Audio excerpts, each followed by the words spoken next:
The funeral for Martha Calloway was exactly what anyone would expect in our small town of Millfield.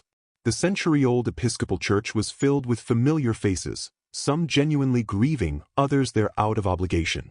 Martha had been a fixture in Millfield for all of her 87 years, the kind of woman who knew everyone's business and wasn't shy about letting you know she knew it. I was only there because my mother insisted. She was your godmother, James, she'd said, as if that trumped the fact that Martha had once told me at age 12 that I'd never amount to much with that attitude. Whatever that meant. The church smelled of lilies and furniture polish. I sat in the back row, half listening to Reverend Phillips drone on about Martha's devotion to community and unwavering faith. The only thing unwavering about Martha was her ability to find fault in others. But we don't speak ill of the dead, especially not in Millfield. That's when I first noticed the dog. A medium-sized mutt with shaggy brown fur and one ear that flopped while the others stood at attention. It wasn't anyone's pet that I recognized, and in a town of 3,000 people, you generally knew who owned what dog. The animal had somehow wandered into the church unnoticed and was now making its way down the center aisle. A few people glanced at it with mild interest, but no one moved to intercept it. This was unusual for Millfield, where protocol and propriety were practically religions unto themselves.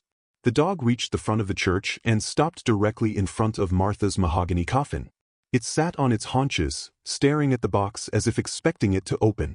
Reverend Phillips faltered in his eulogy but pressed on after an awkward pause.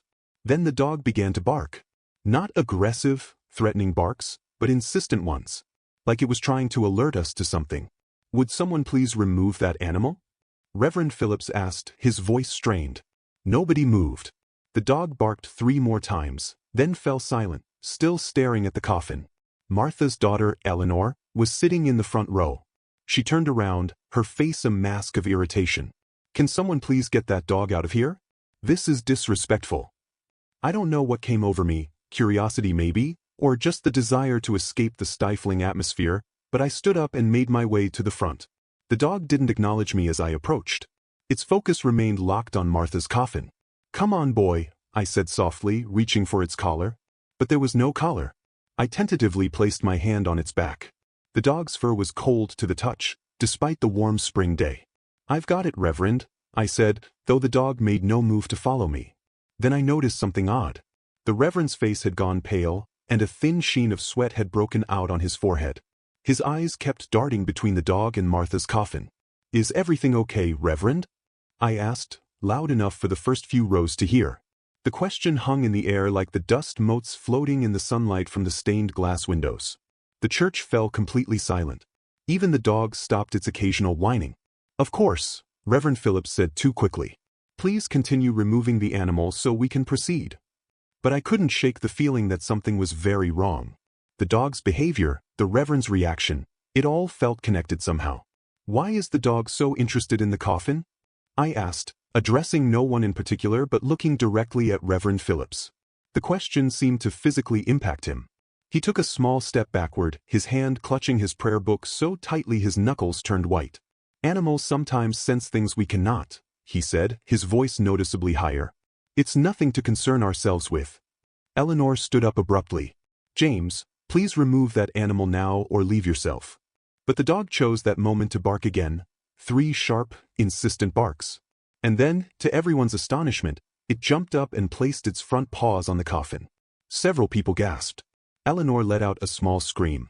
And Reverend Phillips looked like he might faint. Get it off there. Eleanor shrieked. I moved to pull the dog away, but before I could reach it, it jumped down and ran to Reverend Phillips. It sat at his feet, looking up at him expectantly. The Reverend stumbled backward, nearly tripping over the altar steps. This is highly irregular, he stammered. We should continue the service. Why are you so nervous, Reverend? I found myself asking. The words came out before I could stop them. The church fell silent again. Everyone was staring now, not at the dog, but at Reverend Phillips. His face had gone from pale to ashen. I'm not nervous, he insisted, but his body betrayed him. His hands were shaking so badly he dropped his prayer book. That's when the dog started barking at him directly. Not at the coffin anymore, but at the Reverend himself. And what Reverend Phillips did next would change everything in Millfield forever. Reverend Phillips bolted. There's no other way to describe it. One moment he was standing at the pulpit, sweat beading on his forehead, and the next he was dashing down the side aisle toward the vestry door. The dog took off after him, barking frantically. The congregation sat in stunned silence for approximately 3 seconds before erupting into chaos. Eleanor was on her feet, demanding answers. Martha's ancient brother Herbert was asking if this meant the service was over. My mother caught my eye from across the room with a look that clearly said, "What did you do?" I hadn't done anything. But I was definitely going to do something now. Without thinking it through, I followed the dog and the Reverend. The vestry door was swinging shut as I reached it, and I slipped through just in time to see the Reverend's cassock disappearing through a door I'd never noticed before, a small, unobtrusive door partially hidden behind a tapestry. The dog was scratching at it frantically. "Reverend Phillips?" I called out. No response except for the dog's continued scratching. I approached cautiously. The door wasn't locked, just tightly shut. When I pulled it open, I discovered a narrow, winding staircase leading down. The dog didn't hesitate. It bounded down the stairs, and after a moment's deliberation, I followed. The stairway was dimly lit by small, recessed lights in the wall, giving everything a bluish tint. It spiraled deeper than I would have expected for a church basement. At the bottom was another door, this one made of heavy metal with no handle on my side. It was ajar. The Reverend must have gone through in haste without closing it properly. Beyond it, I could hear the Reverend's voice, high and pleading. "You don't understand." She knew. Martha knew everything. A second voice responded, too low for me to make out the words. I edged closer to the door, the dog now silent at my side. I couldn't keep lying to her, the Reverend continued. She was going to tell the board, tell the whole town. What choice did I have? I pushed the door open a fraction wider and peered inside. The room beyond was surprisingly large and modern. Concrete floors, fluorescent lighting, metal shelving units along the walls. And in the center, Reverend Phillips stood facing a woman I'd never seen before.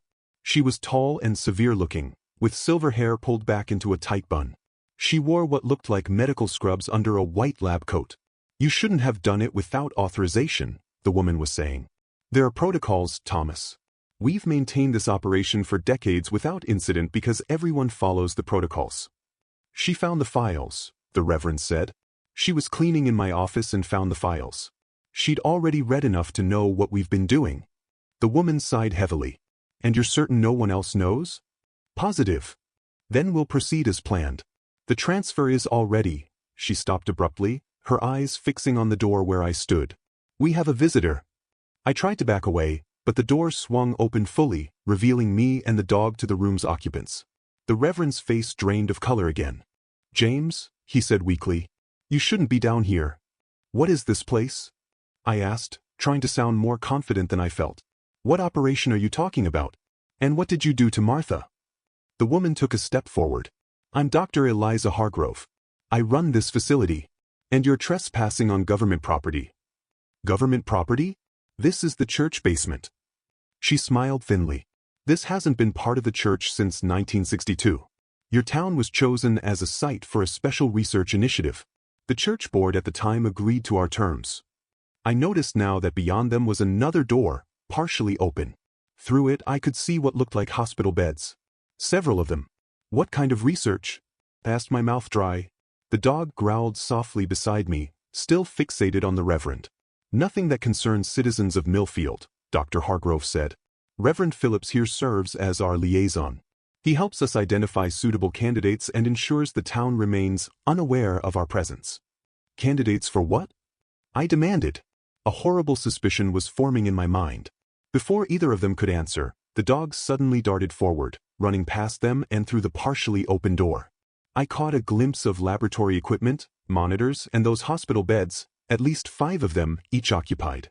"Stop that animal!" Dr. Hargrove shouted. Without thinking, I ran after the dog. I heard the Reverend and the doctor behind me, but I was faster. I made it through the door and into what was clearly a medical facility of some kind. And that's when I saw her. Martha Calloway. Not in a coffin, but lying on one of the hospital beds, hooked up to various machines that beeped and hummed. Her eyes were closed, but her chest rose and fell with steady breath. She wasn't dead. The dog had jumped up onto her bed and was now licking her hand. As I watched, Martha's fingers twitched. "She's alive," I whispered. "What is this?" Dr. Hargrove and Reverend Phillips had caught up to me. The The Reverend looked resigned. The doctor, calculating. We study longevity, Dr. Hargrove said after a moment, apparently deciding that some explanation was required. Your Martha Calloway is 87 chronologically, but her cellular age is closer to 60. We've been treating her for decades, along with several other residents of Millfield. Without their knowledge? I was having trouble processing this. Initially, the first generation of subjects didn't know. But Martha found out, and she wanted out of the program. That presented complications. So you faked her death? I was incredulous. We were transferring her to another facility, the Reverend said quietly. The funeral was meant to provide closure for the town. And the empty coffin? Waited, he replied. Standard procedure. I looked at the other beds. In each one lay a person I recognized, all elderly residents of Millfield who had supposedly died in the past year. All breathing. All alive. That's kidnapping, I said. You can't just take people. It's national security, Dr. Hargrove countered. What we learn here saves countless lives. The military applications alone. She stopped abruptly as Martha's eyes fluttered open. The old woman looked around in confusion before her gaze settled on me. James, she said, her voice raspy but strong. What are you doing here, boy? The dog barked once, happily, and Martha's eyes widened as she noticed it. Rusty? She whispered. But how? Dr. Hargrove was already moving, reaching for a syringe on a nearby tray. I stepped between her and Martha's bed. Don't touch her, I warned. This has gone far enough, the doctor said. Thomas, call security. The Reverend hesitated, looking between me and Dr. Hargrove. Perhaps we should. Call security. Now. Her voice left no room for debate. As the Reverend turned toward a wall-mounted phone, Martha struggled to sit up. James, she said urgently. The dog. It's not possible. What do you mean? I asked, keeping one eye on Dr. Hargrove. Rusty was my dog, Martha said. He died 3 years ago. The room went silent except for the steady beeping of the medical equipment. Dr. Hargrove froze with the syringe still in her hand. Reverend Phillips's hand hovered over the phone. That's impossible, the doctor said, her clinical demeanor cracking for the first time. The dog cannot be. It's Rusty, Martha insisted, her voice growing stronger. She extended a trembling hand toward the animal, which immediately nuzzled against her palm. Same crooked ear. Same spot of white on his chest. Same scar on his muzzle where the Henderson boys' cat scratched him. I looked more closely at the dog. It did have a thin white scar running across its snout. Martha, Reverend Phillips said carefully, animals can look similar. You've been under sedation for days. Your mind is playing. Don't you dare, Martha snapped with a flash of the imperious woman I remembered. I know my own dog. You buried him in my garden, under the old oak. But here he is. Dr. Hargrove had composed herself. This is an unexpected development, but not inexplicable. Animals have been known to form strong attachments. This stray must have been drawn to the scent of Martha's belongings at the funeral. But I wasn't buying it. The dog, Rusty, hadn't shown interest in Martha's belongings. It had been focused on the coffin, then on Reverend Phillips. Almost as if. The dog knew, I said slowly, the realization dawning. It knew Martha wasn't in that coffin. It knew something was wrong. Rusty barked once, as if in confirmation. That's ridiculous, Dr. Hargrove said, but her eyes betrayed uncertainty. Is it? I gestured around the lab. You're running secret longevity experiments under a church, and you want to tell me what's ridiculous?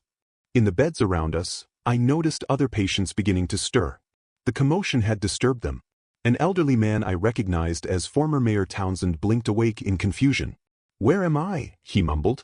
This isn't the pearly gates. Dr. Hargrove swore under her breath and pressed a button on a nearby console. Security breach in Sector 3, she announced. Full containment protocol. You can't contain this, I said, pulling out my phone. The whole town is upstairs at a funeral. A funeral for a woman who isn't dead. Phones don't work down here, she said with grim satisfaction. The walls are lined with signal blockers. She was right, no bars. But I wasn't about to give up. Reverend, I turned to Phillips, who looked increasingly uncomfortable. You've been lying to everyone. To your congregation. To people who trusted you. It's for the greater good, he said weakly. The research we're doing here is kidnapping, I finished for him. And I'm betting murder too, isn't it? Not everyone survives your treatments. His face told me I'd hit the mark. How many, Reverend? How many people from Millfield have died for real in this place? Martha was sitting fully upright now, her eyes clear and alert. The Henderson twins, she said. And old Mac from the hardware store. They died too, but they're not here, are they? She looked around the room. I heard the doctors talking. The treatments didn't take with them. Rusty growled at the Reverend, who took a step back. We're saving lives, Dr. Hargrove insisted. The knowledge we gain here will eventually benefit all of humanity. Does the real government know what you're doing? I asked, suspicion growing. Or is this some rogue operation? Because I'm having trouble believing the United States government sanctions kidnapping American citizens for secret medical experiments. The doctor's hesitation was all the answer I needed. That's what Martha discovered, isn't it? I pressed. Not just the experiments, but that they're unauthorized. Enough. Dr. Hargrove snapped. Security will be here any moment. You'll both be detained, and this little dog will be examined thoroughly in our lab. Martha's hand tightened protectively on Rusty's fur. You'll do no such thing, she declared. The door behind us burst open, and two men in tactical gear rushed in, weapons drawn. Ma'am, one addressed Dr. Hargrove. We have a situation upstairs. Handle it, she ordered. We can't them. The entire congregation has come downstairs. Someone left the vestry door open. My mother. It had to be my mother. When I didn't return, she would have come looking for me. And knowing her, she'd brought reinforcements. As if on cue, the door burst open again. Eleanor led the charge, her face a storm of fury. Behind her came what seemed like the entire town of Millfield. Mother, she cried, rushing to Martha's bedside. Dr. Hargrove looked at her security team. Control this situation. But 2 men against 50+ angry townspeople? The math wasn't in their favor. The security guards wisely lowered their weapons. What is this place?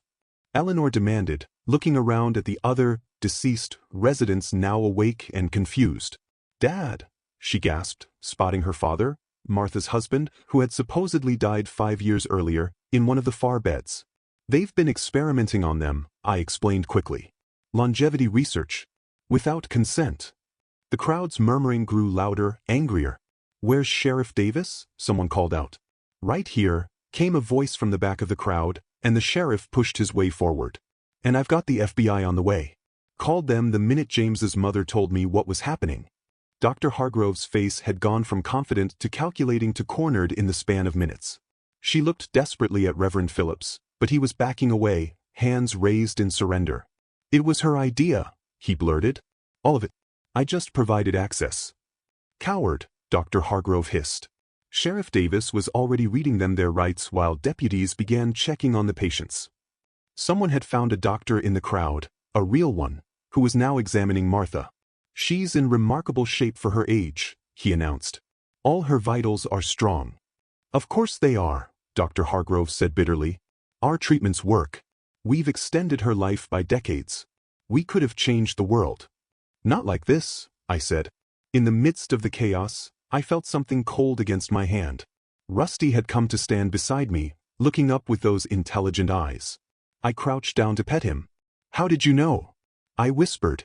How did you find her? For a moment, just a moment, I could have sworn the dog smiled. Then he turned and trotted back to Martha, jumping onto her bed and curling up beside her as she stroked his fur.